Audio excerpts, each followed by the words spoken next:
Welcome. We're going to give people just a minute to gather and then we'll get started. Thanks for being here.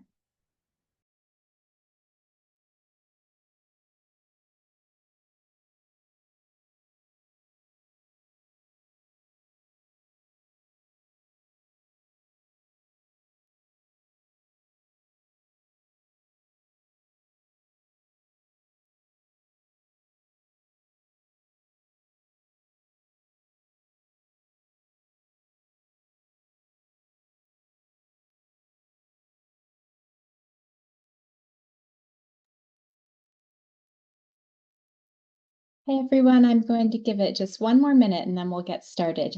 Thanks for joining us today.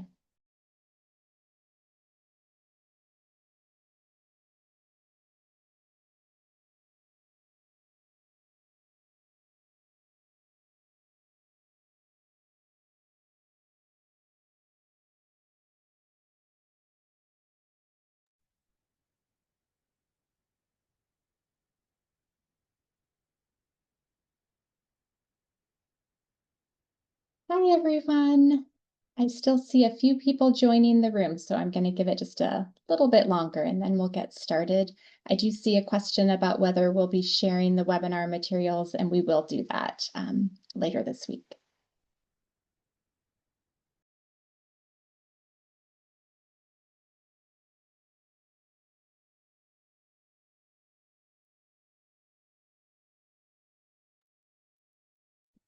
All right. Hi, everyone. I'm Jamie Colvard. I lead the state policy work at 0 to 3, and I'm so excited to be here with all of you today.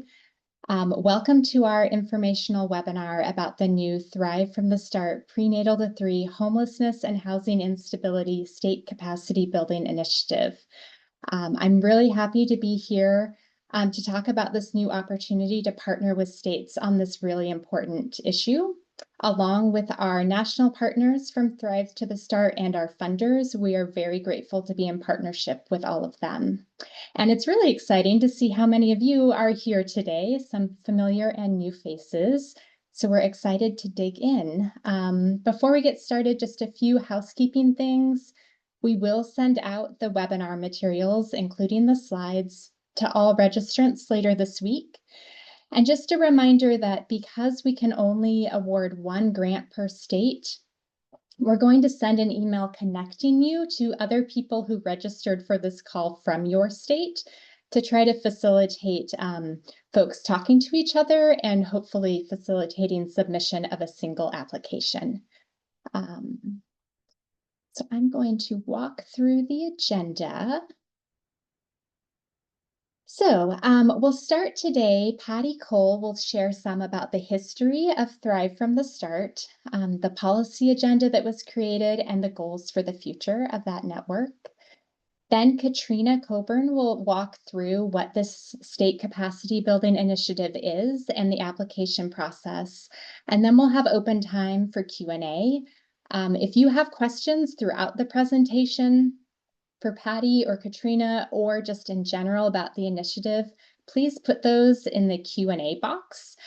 Feel free to put other thoughts in the chat, but if you can use the Q&A box for those questions, we'll try to answer those during the Q&A time or in that space. And if there are any we don't get to, we'll follow up afterwards. After that Q&A session, we'll also have a quick reminder of the timeline and next steps for this project. So now I'm going to pass things over to Patty. I see a raised hand, so if you have a question, please throw that in the Q&A and I'll try to answer that while Patty's going through her piece. So Patty, take it away. Thanks, Jamie. And I agree. It is so exciting to see how many people are on the webinar today. And it's really a validation of the need for the work that we're all hoping to do together. So I'm going to start by giving some insights to 0 to 3's own journey and going from housing as a metaphor of early brain development to a central policy issue, and then talk about how Thrive from the Start came about, as well as the policy agenda that the initial partners produced, and then how we're moving forward.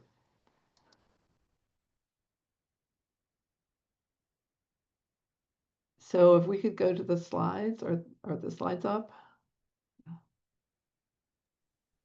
The slides are up, Patty. Okay, I just can't see them. Oh, you Um, can't. Sorry about that. So when we at 0 to 3 began explaining the importance of early brain development to policymakers several decades ago, we found it helpful to use a metaphor, that of building a house, to explain how neural architecture is built. So you start with a strong foundation, and that will hold everything built on top of it. Actual housing was one of the basic needs for families, but somewhat of a side issue. And gradually we realized that a house, or rather a home, was more than a metaphor. It was a little noticed but essential ingredient to healthy development.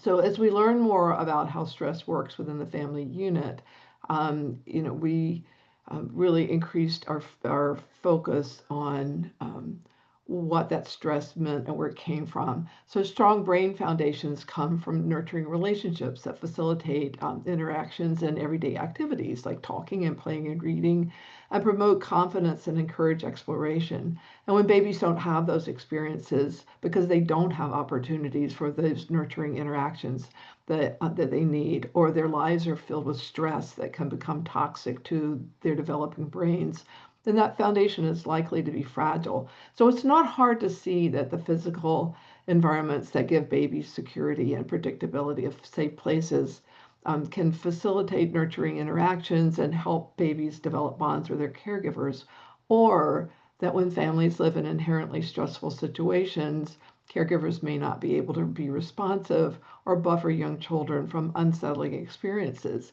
And opportunities to play and explore, which is how babies learn, may be scarce. So if we could go to the next slide. In fact, experiencing homelessness, including crowded and doubled up living situations, can lead to significant developmental delays in every aspect of development: cognitive, physical, and social and emotional. Homelessness becomes an adverse experience accelerator, including greatly increased chances of early mortality when living in poverty. Clearly, the situation and the science require action. Close to 500,000 babies experience homelessness, and about 70,000 are born to parents who experienced homelessness during pregnancy. And we know families with young children are also at particular risk of eviction, and households with children are more likely to be cost burdened by housing than other households. And these babies and families have many needs. um, there isn't just one simple solution. We also know that there is a lack of understanding of housing and homelessness role in early development. In fact, the rapid development of the first 3 years means babies are particularly vulnerable to the experience of being homelessness. But we also know that homelessness and its effects can be prevented. The next slide, please. So these factors propel the work that has grown into Thrive from the start. Thrive began as a partnership of 4 organizations that encompassed early childhood, housing, and homelessness in their work, and who recognized the need to find solutions that promoted early development by joining together. So the partners, I'll tell you a little bit about them. Housing is managed by the Council of Large Public Housing Authorities, and it brings the housing perspective and creative community solutions. Prevent Child Abuse America brings the perspective of preventing child abuse and neglect before it happens, and an understanding of the intersection of how inadequate housing and child welfare. Schoolhouse Connection brings deep knowledge and data about homelessness among young children, and works to overcome it through early care and education. And 0 to 3 brings a holistic understanding of infant toddler development and the ingredients to ensure it is healthy. Go to the next slide. So together, these 4 organizations, including those of us at 0 to 3, developed a policy agenda that incorporates policies that address different aspects of the needs of babies and families experiencing homelessness. But it also recognizes that these individual policy areas need to be integrated and speak to each other if babies are to be able to truly thrive. And the agenda applies to all levels: national, state, and community. So we know that expanding access to shelter and permanent affordable housing is obviously key to solving homelessness and housing instability, but it also needs to be an entry point or connector to health and mental health and early learning opportunities. By the same token, increased access to early childhood programs and other support services fill critical developmental and family needs for children, especially who may be falling behind in their development. But they also need to be tied into, and in some cases, they can actually be a catalyst for meeting the housing needs of families with young children. Integrating healthcare services and housing services means meeting health needs of children and pregnant women who are so particularly vulnerable to poor health outcomes. But it can also be a key connector and promoter of housing services. And one reason of that is because it is a place where many children may be seen, maybe more so than other settings. And finally, to fill gaps, there needs to be better data, efforts to put that data to good use, and intentional coordination of sectors. And that particularly is important at the community level. So, as you can see, the opportunities for collaboration and creativity around realizing the policy agenda are many. And I encourage you to explore the policy agenda. We'll make sure you have that link. So if we could go to the next slide. Um, in addition to the policy agenda, the partners have been working on messaging around babies and pregnant families and homelessness, as well as ideas for how to complete that transition from metaphor to movement. So Thrive from the Start has big plans, and these include some of the following. We want to add more partners and work more intentionally to develop a broad network of champions that can carry this message that addressing homelessness and housing needs of families with young children is really essential to early development.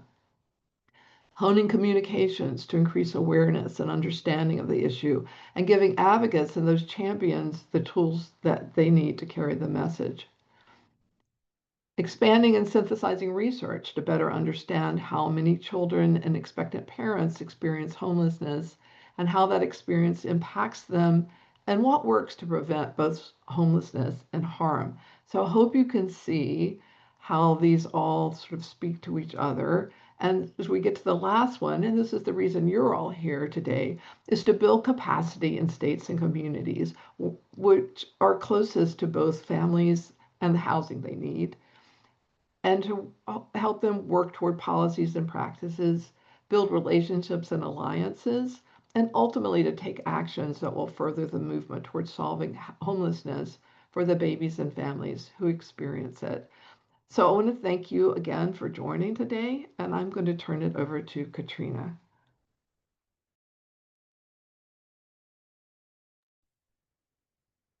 Thanks, Patty. I'm going to echo what Jamie and Patty shared about just our excitement over this project and hearing from you and learning from everyone across the country. 0 to 3, through our coordination of the Thrive from the Start initiative and with our national partners, is offering funding and intensive consultation support to multi-sector teams to focus on policy priorities impacting families from the prenatal period to age 3 who are homeless or experiencing housing instability. By the end of 2025, we anticipate making approximately 10 awards of up to $100,000 each, with each grant lasting for a period of 18 months and concluding in June of 2027. To start, we encourage you to spend some time looking over the Thrive from the Start policy agenda, and I won't repeat what Patty said, but that link that Amanda put in the chat will be important for you to visit to start your thinking. At the bottom of that document, you will see a note on broader economic security. It states that the policy agenda focuses on the intersection of homelessness, housing, and early childhood development. However, we know that families experiencing homelessness and housing instability also will benefit from broader policies that provide economic security. So the recommendations in that document should be considered in addition to those resources for families.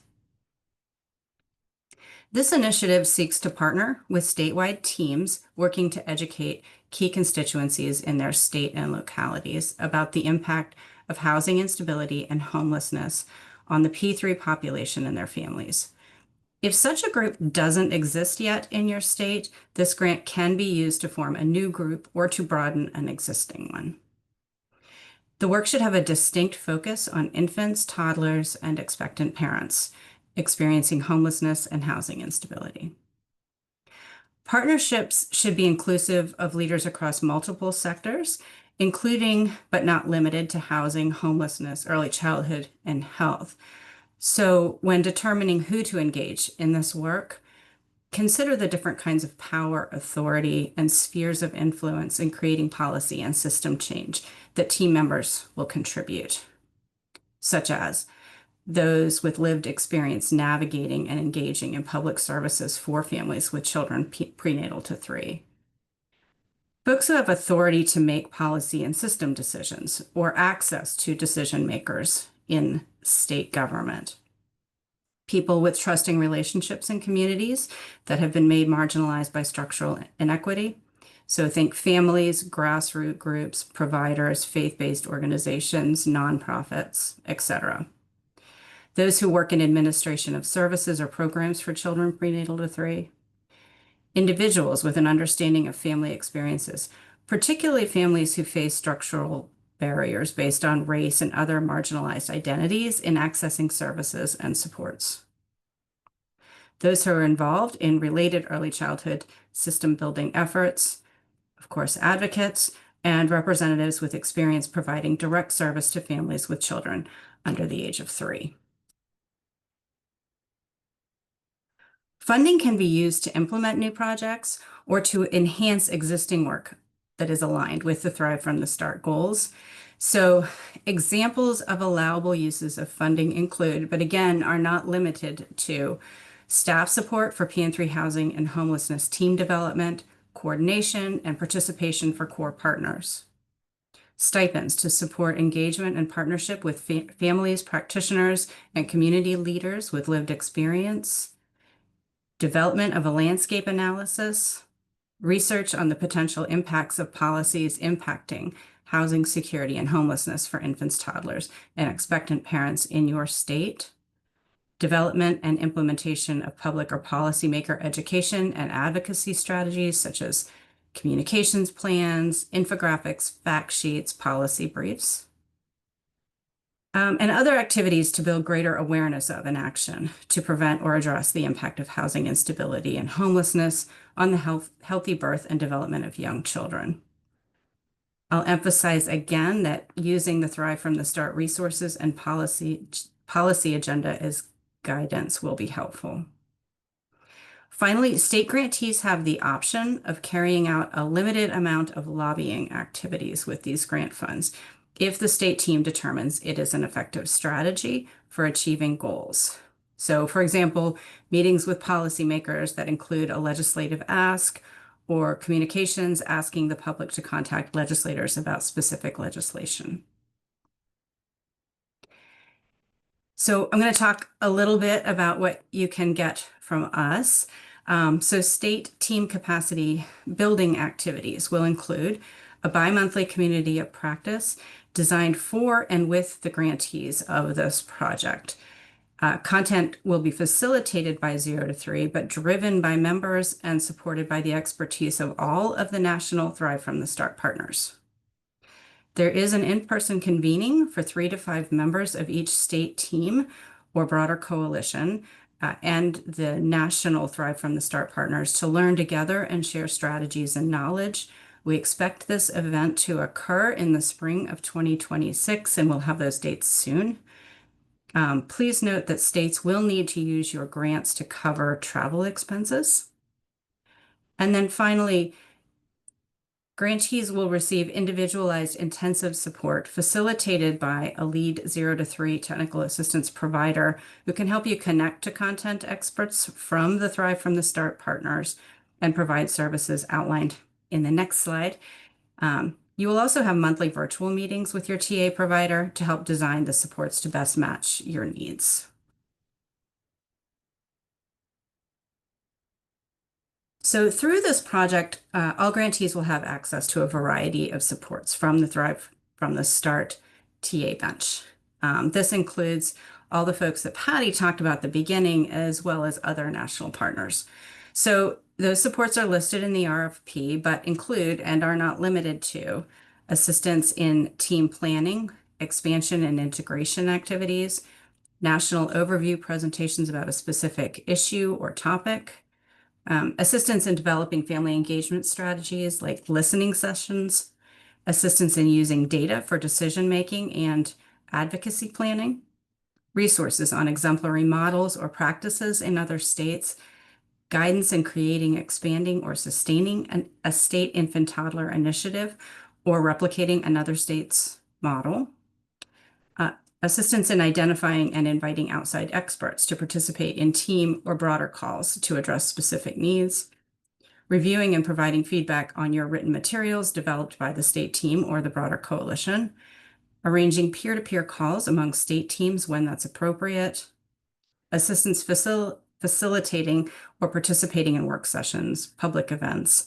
etc., and assistance with messaging and communication strategies to draw attention to and support for the topic. And again, that's not an exhaustive list, but it's something to spur your thinking. The priorities for consideration in a successful LOI and full application will include evidence of participation of a broad-based multi-sector team, coalition, or network of coalitions that is inclusive of housing, health, early childhood, and other sectors. And again, if this group doesn't exist yet in your state, this grant can be used to form a new group or expand an existing group. Voices of lived experience in the initiative should be evident.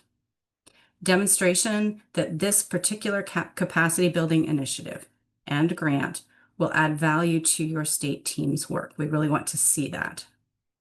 And a commitment to sustainability of efforts beyond the grant period. I do want to note that the states we select will represent a variety of geographic regions, capacity levels, and political landscapes. And finally, I just want to note, again, what Jamie shared, that registration for this webinar did include consent to be in a notification to all other residents of your state who registered, and those emails will follow this webinar later this week. And we hope that all of you can come together to send one application for your state. If for some reason more than one organization from a single state does submit an LOI, at that point, 0 to 3 will contact all applicants in that state to recommend that they work together on a single application. So that was a lot really fast. And I'm going to go ahead and pass the mic to Jamie to help facilitate any questions that have come in. And I will share the timeline for all of this at the close of the Q&A. Thanks, Katrina. Most of the questions that have come in so far, I've been able to answer in chat. I do want to point people to the links that Amanda put in the chat to the full RFP that has this information written down, as well as the policy agenda that Patty talked through that includes citations for some of the data that was shared today or that you'll see referenced in the RFP. But I do have a few questions I wanted to lift up here. One, Katrina, is about sort of the TA capacity. So the question was, with the state of New Mexico now funding universal childcare, does Thrive from the Start have collaborations and/or experience in working with infrastructure to rural areas with socioeconomic issues? I wonder if you can maybe touch on that and just sort of the capacity around the TA in general. Yeah, that's a great question. I think, it's going to be helpful to remember that what we're calling the TA bench for this project is large. And we have not only we have a good bit of capacity within 0 to 3, but across all of the national organizations that will be participating in the technical assistance, I think that we can find expertise in that particular area. And if we can't, we'll go outside of the TA match if you are the grantee. Thanks for that, Katrina. There was a question about whether grant funds can be used to provide families with emergency funds to keep them in their current homes or respite care for families at risk for homelessness. Do you want to Yeah, speak? I think, yeah, my understanding at these is that these funds cannot be used for direct services for families. And Jamie, you can tell me if you understand that any differently. Believe that is correct. Yes. And I know that that can be hard when we have grants focused on building awareness and advocacy. But that is the limitation there. There's another question asking if applicants will need letters of support from all partners that they include in their application. Do you want to speak a bit to that, Katrina?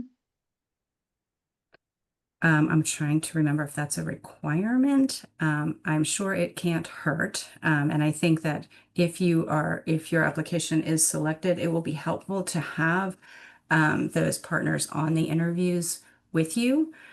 So successful applicants will be invited to interviews in late November and December. So I think that your ability to show partnerships with organizations to support this work will be helpful. Thank you. And then there's a question that came in asking, what if your organization is national and you work in several states? So I think that in that case, we would ask you to be a part of each single state's application to show partnerships with other organizations in that state to put forward an application. That was a rocky answer. I think that's. Let me know if there's a follow-up question to that if I didn't quite answer you. And I'll frame if questions come up that might require you to share more context, feel free to follow up with us after the webinar, reply to the email we send out with the webinar materials, and we're happy to respond to those. I see another question here thinking about the project period. So the question is, if you're applying to extend existing work, is it possible to spend the bulk of the funds and focus most of the work in the last 12 months of the grant period, given things that the group has already committed to and is funded for at the beginning of the project period? I don't think there's a problem with that. I think just note that in your budget and in your application.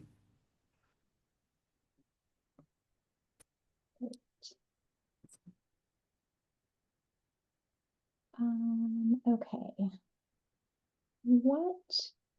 So this again, I have another question, another couple questions about the TA available. Feel like, so this question, what kind of housing assistance or skills will be available? I think, Katrina, is there anything you want to add to what you've already shared there? I think we'll have a lot more information about partners and TA, and in part craft that based on needs, but Yeah, I think that's right. And I think it's important to emphasize who's on that Thrive from the Start group right now. So housing is going to carry a lot of expertise. Is that what the question is about, housing expertise in particular? what kind of housing assistance skills will be available? Yeah, so housing is Schoolhouse Connection, PCA, and 0 to 3. Between the four of us, I think that there's a good bit of housing knowledge. If you need something specific, I think, there's a question in the LOI that asks you to tell us exactly what you need. So I think that would be helpful for us to understand as part of your application process.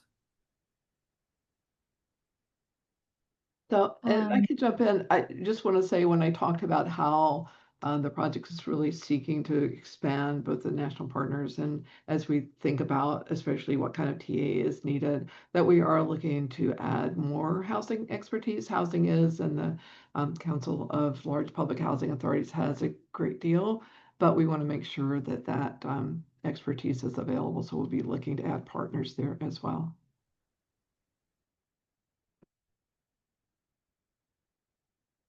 I'm seeing a couple questions that sort of get at a similar thought, which is, do the Thrive from the Start partners, are we feeling confident that we will see expanded access to shelter and permanent affordable housing during the project timeline?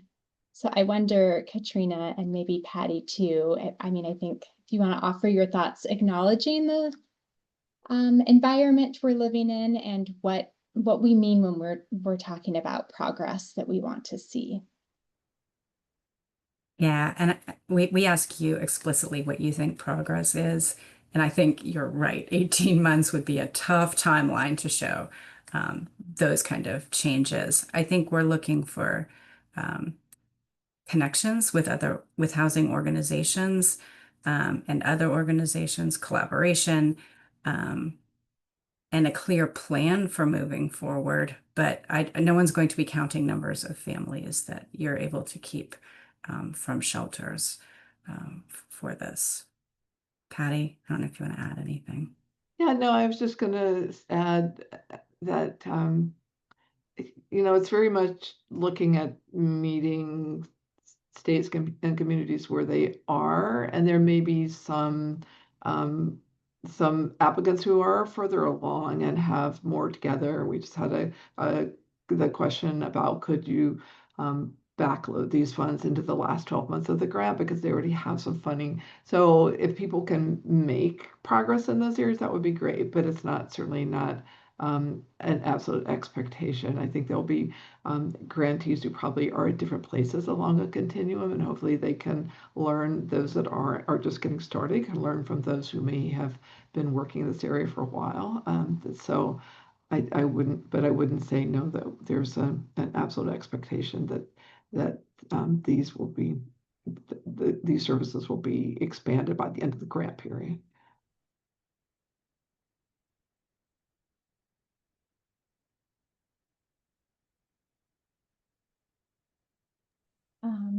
I'm also seeing questions in here about the timeline. So I wonder, we can keep answering questions, but Katrina, maybe do you want to go to that slide so everyone sees that? Sure. Yeah. Morgan, are you able to put the timeline slide up? Yeah, so this is all in the RFP, so you don't need to write this down. But LOIs are due October 23rd, and submission instructions again are in the application. In November, December, invitations to the full application will go out, and you'll be asked to schedule an interview. During the weeks of November 17th and December 1st, we will ask that you and your team participate in an interview as well. And again, the ability to show collaboration, I think, will be important in those. We are hoping to have notification of awards to the states by December 19th, and with a launch in January 2026 of your work and the technical assistance services. Thanks, Katrina. Can you talk a bit more about voices of lived experience and what that might look like for states, how they can be thinking about that? Yeah, so most of you have advocacy organizations in your state who have begun to work closely with families. And we know that those advocacy orgs are already hearing stories about housing instability and homelessness. So connecting with those advocacy orgs that are already in contact with families and who can provide that voice of lived experience is going to be helpful. I if you are not engaging with families, I think part of our technical assistance can be helping you think about how to do that, so that you are getting that authentic experience as a part of the work that you're doing, and to ensure that those families are engaged in any policies that you try to push forward in your state.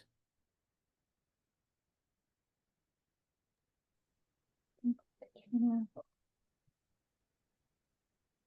Um, I see a question about reporting, which asking about the frequency and intensity of reporting. Do you want to answer that, Katrina, or let me know if you want me to jump in? Yeah, if you know the answer to that, go ahead, because I was thinking Amanda might be the only person who knows that, but if you have that, go ahead. I'll say one caveat, if a state team does take advantage of the opportunity to use a portion of the funds for lobbying activities, there is additional reporting for that. It is low burden, but it is a quarterly thing that needs to be submitted. If you're not doing that, there will be financial reporting, I think twice. Amanda can check that I'm correct there. And then you will have monthly touch points with your primary TA provider. So a lot of the we'll know a lot of what you're doing just through those conversations. There will be some points in time where we may ask you to submit sort of a narrative kind of report on where you are. But I think we recognize that we want you spending your time on the work, not telling us about the work. So we will do everything we can to keep that part low burden for you.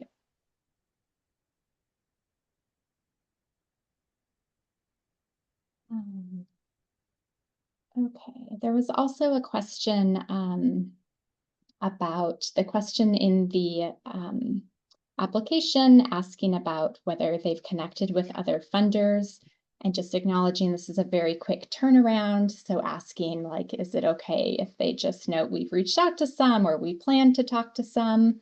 I don't know, Katrina, could you speak a little bit to what you hope to see there?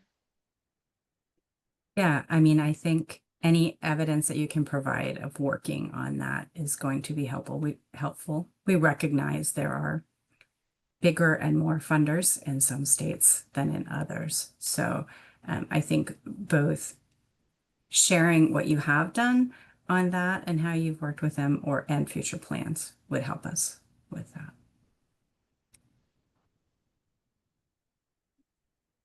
Great. And then I'm seeing some questions from people who are thinking about maybe policy or system strategies to get at the goals of this project, but they don't see where they might specifically fit under the agenda. I wonder if you can speak a bit to that, Katrina. So I want to make sure I understand correctly. They're already working on housing policy, but they don't see where it fits in the Thrive from the Start agenda. Is that right? There's a few questions on this. One example that was given was talking about infant and early childhood mental health services, which in some ways kind of fall across the full agenda. So maybe could you speak a bit to how we see that agenda as a foundational resource, but not sort of what am I saying, a box everything has to fit into? Yeah, I think if that were the case, that's where we speak to this funding being allowed to expand your current group.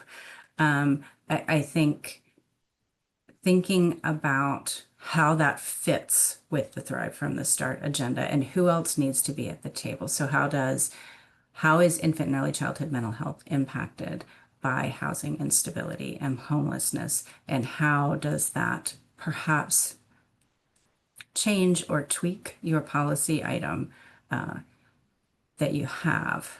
And I think, grantees who are awarded will have a lot of help with that from that TA bench, thinking that through.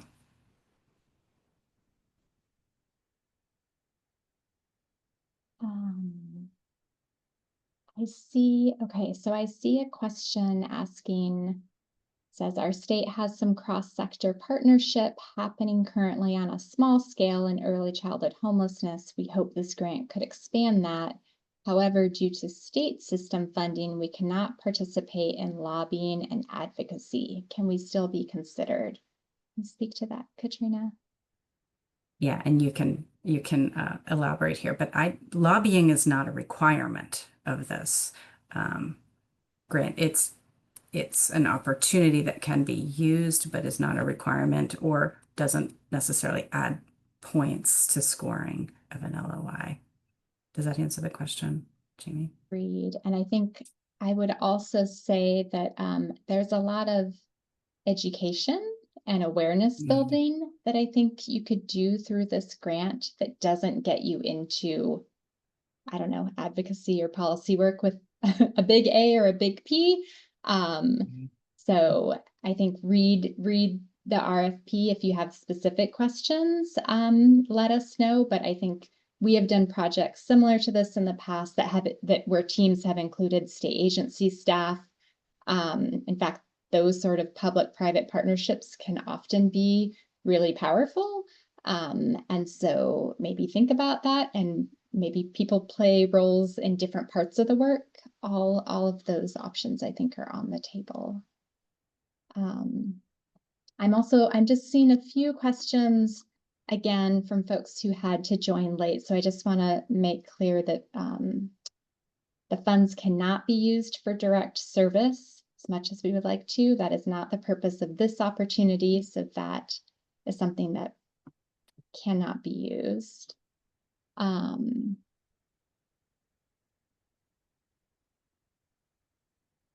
And I'm just looking at other ones in here. So there's a question about whether the application needs to have a statewide focus or if it could be focused on an area or a region. Yeah, these funds are intended for statewide work. That's not to say you couldn't be thinking about pilots, perhaps. I'm not sure. It depends on the application, but we are really looking for applications with an intent to change statewide systems to support infants and toddlers. Great. Thanks, Katrina.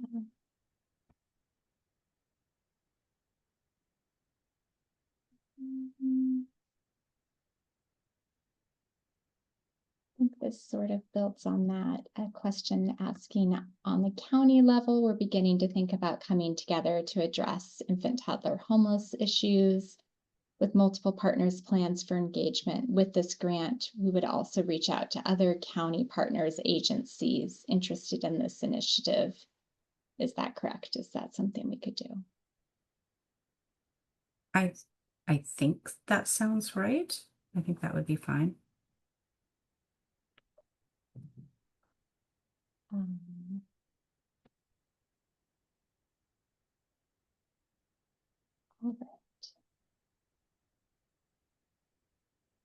So I'm seeing a few more questions coming in now, again, about the timeline and how much time people should build in to do the application process.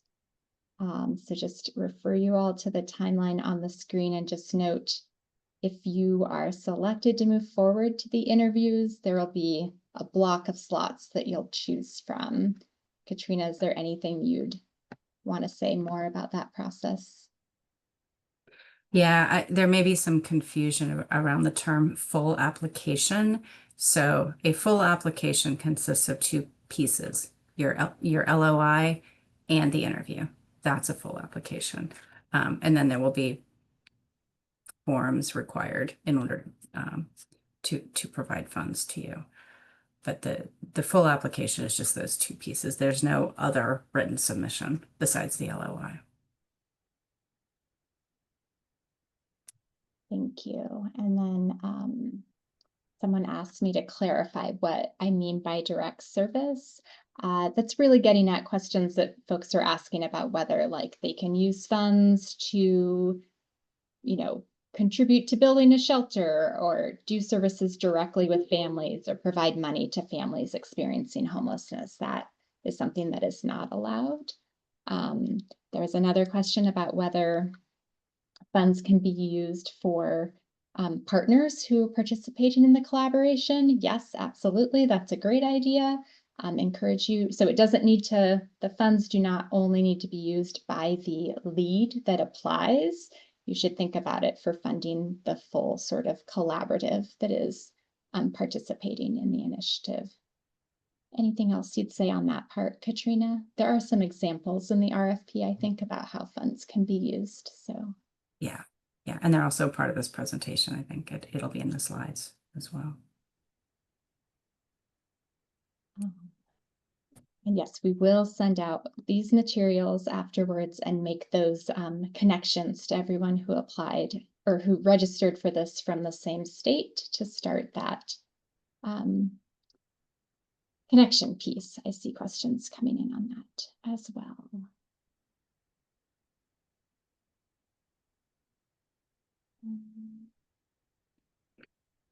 I did see a question about timeline related to when 2 LOIs came in. So like if everybody waits until the 23rd and submits LOIs and we end up with 2 from one state, what the time, how the timeline shifts from them from that point. And I think we'll have to consider those on a case-by-case basis. That's why I just really encourage you to connect with others in your state now, so that you're not pushed to do something quickly after that October 23rd date. This question, Katrina, I think might be helpful to speak to. So the question is, with the timeline for our state project launch would be right around when our state legislative session starts. Would there be flexibility and awareness of our capacity to make effective efforts at a state house level during that session with such a quick turnaround, more laying the groundwork for the following session? Yeah, I think just outlining that in your LOI is going to be really important. I think that's the case for a lot of folks who plan to apply. So I think the better you can share your plans with us, the more likely you are to be funded.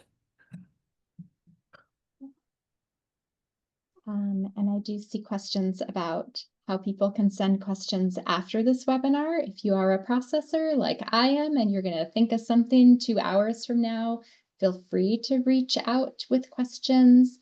And again, we'll have that email out likely tomorrow, but I'm going to promise it by Friday, making the connections to you and sharing the webinar materials. So feel free to respond to that with any questions that come up.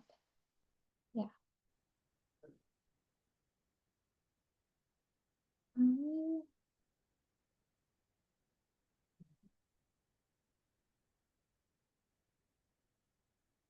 Things that we have touched on. Questions here, Katrina. Are there other things? Oh, well, we have a question asking about whether we anticipate continued funds after this grant period.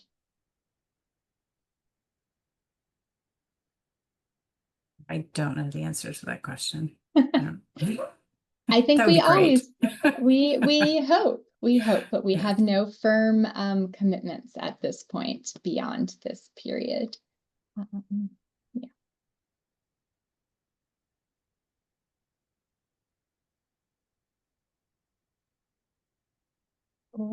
Okay, sorry, I do this and then I find one more. So one other question here, wondering if anyone has thoughts on exploring the ability for this work support in expanding capacity at the state level. How would this grant respond to a group focus on economic security that blends housing, tax options, transportation, and early childhood services? So taking a broader frame with this as a focus. I don't know that we would discourage that. I think you just have to really explicitly explain the housing focus in that. Clearly, economic security is the basis for all of this. And a few questions again about how many states will be awarding. We anticipate up to 10. We also anticipate thinking about how we can provide supports to the field, which would include folks who are not funded in this opportunity. Okay. All right, Katrina, I think we have come to the end of ones for the group. Katrina, Patty, or anyone else on the team, do you have any thoughts you want to share as we close out? I'm just really excited by the response to this RFP, and I can't wait to read everybody's submissions. So. And I'm just excited. There's so many people interested, and somebody had put in a question about how long Thrive had been going. It's really the partners came together in late 2023 throughout 24 to get the policy agenda together and to think about how our partnership could then grow into something. I won't call it a movement, but that's sort of how I think about it. And this really confirms that there's so many people out in the states and communities that are trying to work on this issue in a holistic way. So really appreciate everybody coming together and helping get Thrive really underway. So thanks again.